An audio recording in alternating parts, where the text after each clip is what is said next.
Mama itu cuma ngasih harapan palsu aja ke kakak supaya kakak lebih semangat hidup. Apa? Jadi bener-bener gak ada caranya lagi buat nyelamatin aku? Iya kak, makanya jadi kayak aku dong, dapat warna umur hijau. Maut itu gak mandang umur dek, bisa aja warna kamu tuh berubah dalam sekejap. Ih, kok malah nakut-nakutin aku sih? Selamat tinggal Kay, beberapa menit lagi gue bakal meninggal. Hei, gak boleh ngomong kayak gitu, siapa tahu lo batal meninggalnya. Gak mungkin karena ajal udah ada di depan mata gue. Nanti kalau gue udah meninggal, lo jangan datang ke makam gue ya. Hah? Emang kenapa? Gue nggak mau nantinya kita berlarut dalam kesedihan. Ya udah, begitu juga sebaliknya ya. Kalau gitu kita harus janji. Loh, kenapa tuh orang tidur? Kayaknya karena dia dapat warna putih tuh. Ya ampun, gue saksiin di depan mata gue sendiri. Gue bakal bernasib kayak gitu. Kalau gitu, selamat tinggal Kay. 3, 2, 1. Sekarang apa gue udah masuk surga? Tapi kenapa masih di rumah dah? Nah, kamu bener masih hidup? Astaga, kamu harus berterima kasih ke Keisha. Berterima kasih ke Keisha? Buat apa, Mah? Saking setia dan baik dia jadi bestie kamu, dia sampai rela nukar nyawanya tuh sama kamu. Hah? Astaga, warna umur aku udah normal juga loh, Mah. Iya, ya udah sekarang yuk kita melayat ke kuburannya Keisha. Tapi, Mah, aku udah janji buat gak datang ke makamnya Keisha. Soalnya kita nggak mau kita berlarut-larut dalam kesedihan. Hah? Itu artinya dia udah ngerencanain semua ini dari awal. Apa-apaan ini? Ini mah isinya kosong, gak ada apa-apa di ruangan ini. Wah, saya juga syok non. Harusnya itu kan ada apa mbak? Emangnya mbak pernah masuk ke kamar ini dan tahu isinya apa? Gak tahu sih non, tadi saya asal ngomong doang. Hah, itu mama datang, kenapa nggak ngabarin dulu sih? Aduh, gimana dong? Kalau gitu kita harus cepat keluar dari sini sebelum ketahuan sama nyonya, non. Tunggu mbak, di sini kan ada CCTV-nya. Kalau mama lihat CCTV-nya, bisa-bisa kita ketahuan dan habis di tangan mama. Tenang aja, non. Nanti saya yang urus CCTV-nya. Bisa saya matiin kok. Oh, oke. Berkuasa juga ya mbak di rumah ini. Feli, yuhu. Ada apa, Mah? Kenapa panik banget dah? Kasih tahu aku cepetan. Uang mama yang ada di dalam kamar kenapa hilang semua? Kamu ya yang ngambil. Uang di kamar mama? Emangnya jumlahnya berapa, Mah? Ih, jumlahnya itu triliunan. Kayaknya diambil sama Mbak deh, Mah. Soalnya aku lihat banyak uang triliunan di kamarnya. Apa? Kok bisa sih nggak kedeteksi CCTV? Ih, Mama nggak tahu aja kalau Mbak bisa memanipulasi CCTV-nya. Kasian deh mama ditipu sama Mbak. Mbak. Sekarang Mbak yang hilang. Ya salah mama juga sih. Ngapain juga mama naruh uang triliunan di dalam kamar. Kurang kerjaan. Soalnya mama tuh mau pakai buat beli rumah mewah cash. Sekarang kan kamarnya mama kosong. Harusnya tulisannya juga kosong. Tapi kenapa malah cowok? Jangan-jangan mama ada nyembunyiin cowok di dalam kamarnya. Udahlah, sekarang mama mau istirahat dulu. Pusing mama mikirin uang mama hilang triliunan.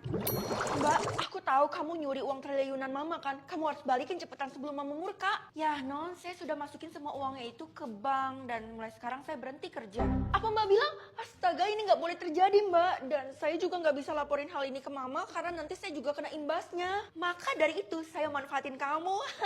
Emang mudah banget sih kamu tuh dimanfaatinnya. Apa? Deh, kalau udah kayak gini mau nggak mau gue harus bilang ke mama kan. Lagi pula nyonya itu nggak nyariin uangnya, jadi mending uangnya buat saya kan daripada nggak kepake. Saya nggak nyangka ternyata Mbak adalah orang yang jahat. Saya bakal lapor ke polisi Mbak. Percuma, nggak ada bukti kalau uang itu punya kalian. Hah? Setidaknya gue harus memberanikan diri buat lapor ke mama kan. Oke. Mama. Kamu ngapain di sini, Nak? Aku mau lihat kamar Mama. Sekali-sekali aku juga mau berkunjung loh, Ma.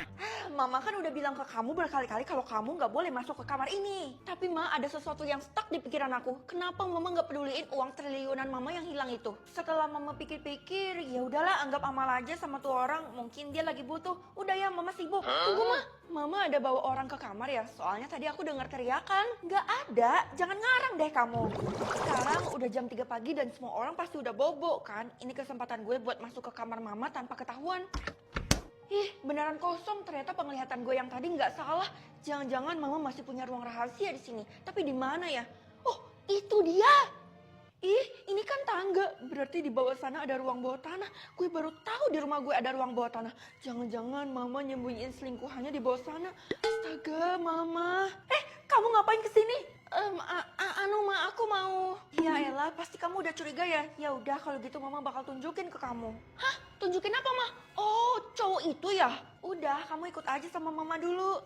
Nah, kita udah sampai di ruang bawah tanah rumah kita. Buset, buset. Kenapa ruangan ini lebih mewah daripada rumah kita yang di atas, Ma? Ini gak adil banget. Semua itu karena ada yang ngebiayain kita selama ini. Hah? Maksudnya, Ma? Jangan-jangan bener ya kalau Mama punya simpanan? Iya, Nak. Lagi pula kan papa kamu udah meninggal lama. Jadi bukan simpanan, tapi pengganti. Ya udah oke. Kalau gitu kenalin ke aku, Mah. Aku penasaran siapa sih pengganti papa itu? Ada anaknya kamu. Salam kenal ya. Hah? Ini mah kakek-kakek yang udah sekarat, Mah. Jadi ini beneran pacar Mama? Kamu yang sopannya itu suami Mama loh. Aduh, tiba-tiba dadaku sakit. Hore, akhirnya hari yang kutunggu-tunggu tiba juga. Ini suami Mama meninggal loh, Ma. Papa tiri aku meninggal, tapi Mama malah senang. Harusnya cepet telepon ambulans. Aku panggil ya. Nggak perlu repot-repot. Memang ini kok tujuan Mama nikahin dia buat dapat warisan dia. Tunggu. Bener juga ya. Berarti sekarang harta-harta ini adalah punya kita dan sekarang kita adalah orang kaya, Ma. Golongan murid gue C.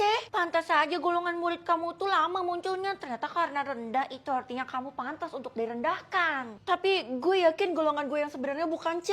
Hei kamu Feli, itu kan udah terpampang jelas. Tapi kenapa masih belum percaya? Udah deh, pokoknya ini harus aku sebarin ke semua orang. Jangan, gue mohon. Gue bakal lakuin apapun yang lo mau deh. Asal lo bisa bantu gue ubah golongan muridnya jadi yang lebih tinggi. Yang bener, kalau kayak gitu aku mau kamu cium kaki aku. Beneran dicium? Kurang apa lagi Tasya? Wah beneran jadi loading lagi Tasya, makasih banyaknya. Ini semua berkat kaki lo. Ini padahal kan aku belum minta sesuatu yang lebih bagus. Ya udahlah, mungkin kaki aku tuh surga bagi golongan murid yang ada di bawah. Pasti sebentar lagi ketularan golongan muridnya Tasya kan, yaitu A. Pel.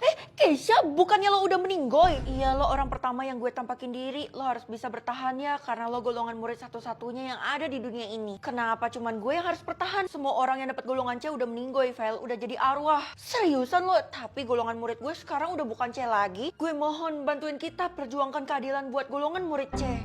Oke, seandainya aja gue bisa. Seandainya gue punya golongan yang paling tinggi. Udah deh, gue bantuin kalian.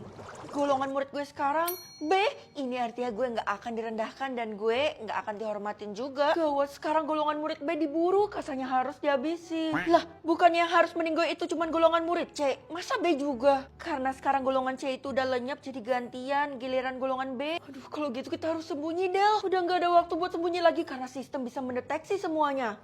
Dela? Kalau Dela dihabisi, kenapa gue nggak dideteksi juga oleh sistem? Ini aneh. Lah, loading lagi.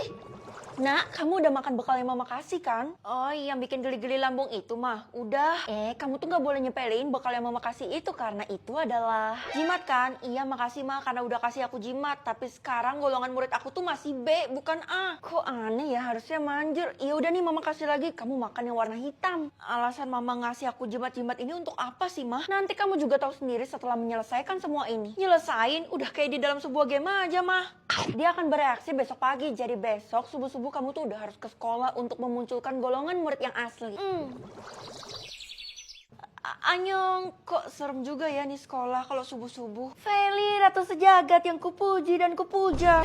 Bu, ngapain sampai kayak gitu Bu? Bikin malu saya aja. Saya menghormati engkau lebih dari apapun. Nggak usah kayak gitu deh Bu, golongan murid saya kan cuman B. Tidak yang maharatu, golongan murid Anda adalah S. Apa? S? Itu artinya apa Bu? Golongan murid S itu adalah yang paling tinggi dibandingkan apapun. Jadi kamu bisa mengendalikan semuanya. Hah? Yang bener? Kalau gitu saya minta ditiadakan aja golongan murid ini. Udah gak ada lagi yang dihormati, yang direndahkan. Pokoknya semuanya setara, oke? Wow. Baiklah kalau itu yang kamu mau, laksanakan. Sekarang pasti Keisha dan yang lainnya beristirahat dengan tenang kan? Anakku, kamu itu emang berbaik hati. Loh, Mama, maksudnya apa, Mama sengaja membuat permainan golongan murid ini untuk menguji kebaikan kamu. Dan ternyata uji coba Mama berhasil. Kamu tuh selalu konsisten baik hatinya. Huh? Mama, saya yang dapat baterai otak 100% itu, Bu. Hah? Apakah baterai otakmu tidak bisa berkurang, Keisha? Iya, nggak bisa, Bu. Tetap di 100%. Loh, kok... kenapa kayak malah tertukar ya baterai otak gue sama Keisha? Kira-kira apa penyebabnya sampai kayak gini? Baiklah Keisha, silakan ikut ke ruangan saya. Hah? Kenapa baterai otak gue berkurang? Harusnya kan gak bisa. Jangan-jangan baterai otak gue tertukar sama Keisha lagi. Mana charger gue ya? Lo nyari charger lo ya? Oh alah, jadi karena gue pinjemin lo charger itu. Betul banget, sekarang baterai otak kita tertukar. Sekarang gue nggak punya kabel buat ngecas. Lo jahat banget, Kay. Nggak mau, deh. Sekarang Keisha disayang banget sama Bu Guru. Dia selalu menatap di kantor, entah apa yang diomongin sama mereka. Kelihatannya lo tahu banget, Vel. Karena sebenarnya Keisha itu nyuri